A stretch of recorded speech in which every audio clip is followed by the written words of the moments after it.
Cockroach Janata party నిరుద్యోగులు బొద్దింకల్లా మారారన్న CJI వ్యాఖ్యల నేపథ్యంలో కొత్త పార్టీ యువతకు స్వాగతం అంటూ ఆహ్వానం. 2 రోజుల్లోనే 40,000 మందికి పైగా సభ్యులు. వారిలో ఎంపీలు మహువా, కీర్తి ఆజాద్.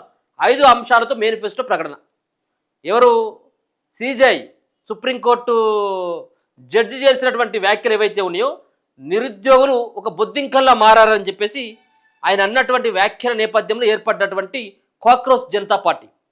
సో ఈ పార్టీ పట్ల చాలామంది యువత నిరుద్యోగులంతా కూడా ఇటువైపు ఆలోచిస్తూ ఉన్నారు. కేవలం 2 రోజుల్లోనే 40,000 మంది, అంటే రోజుకు 20,000 మంది సభ్యత్వాన్ని నమోదు చేసుకున్నారంటే ఒక రకంగా నిరుద్యోగుల యొక్క ఆవేదన కావచ్చు, వాళ్ళ ఆవేశం కానీ ఏ విధంగా ఉందో మనకు అర్థమవుతా ఉంది.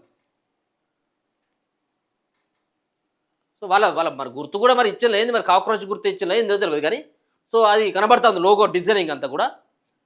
దేశంలో ఇప్పటికే అనేక రాజకీయ పార్టీలు ఉన్నాయి, కానీ ఏ పార్టీ కూడా బొద్దింకను పేరుగా పెట్టుకొని ఉండదు. తాజాగా ఓ 30 ఏళ్ల యువకుడు అభిజిత్ దీప్కే ఈ పని చేశాడు. కాక్రోచ్ జనతా పార్టీ సిజేపీ పేరుతో పార్టీని స్థాపించాడు. సెక్యులర్ సోషలిస్ట్ డెమోక్రటిక్ లేజీ అంటే సోమరితనం తమ నినాదమని ప్రకటించాడు. అంతా వింతగా ఉందని అనుకుంటున్నారా? నిజమే. ఇది దేశంలోని పరిణామాలపై ఓ వ్యంగ్యబాణం.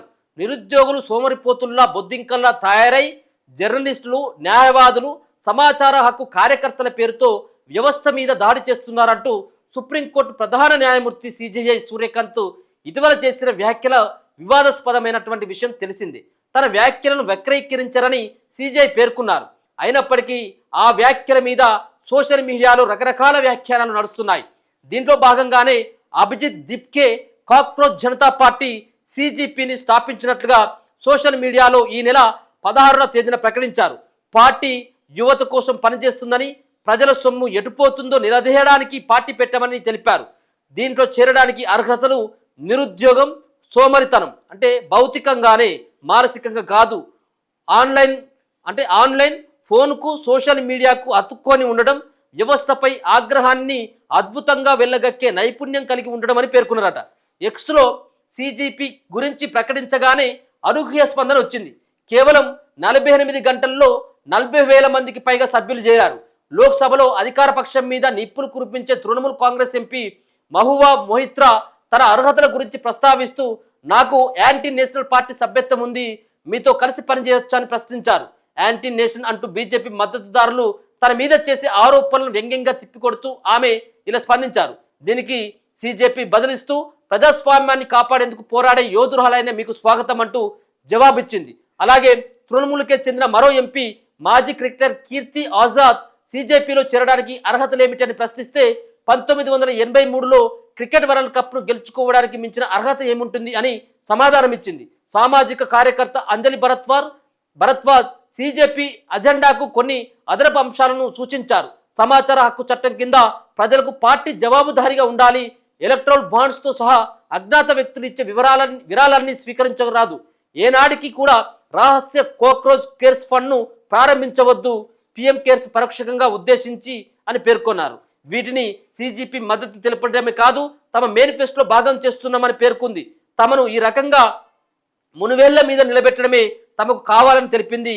ఈ విధంగా ఉనికిలోకి రావడంతోనే సంచలనంగా మారిన సిజేపీ నిజంగానే రాజకీయ పార్టీగా మారుతుందా అన్నది ప్రస్తుతానికి తెలియదు. కాకపోతే ఎలా పనిచేయాలని అన్న దానిపై త్వరలో ఆన్లైన్ సదస్సు నిర్వహిస్తామని అభిజిత్ దీప్కే ప్రకటించారు. ఒకటే ఒక వార్డు, సిజే అన్నటువంటి ఒక వార్డు ఏదైతే ఉన్నదో, బొద్దింకల్లా తయారైపోయిన నిరుద్యోగులు అన్నటువంటి వ్యాఖ్యలు ఏవైతే ఉంటుందో ఆ వ్యాఖ్యని, బొద్దింక అన్నటువంటి ఆ వ్యాఖ్యని తీసుకొని అదే పేరు మీద కాక్రోచ్ పార్టీని కాక్రోచ్ జనతా పార్టీ అని చెప్పేసి పేరు పెట్టడంతో ఇది వైరల్ అయిపోయింది. ఇప్పుడు సోషల్ మీడియాలో విపరీతమైనటువంటి ట్రెండింగ్లో ఉన్నటువంటి ఒక అంశం ఇదంతా కూడా.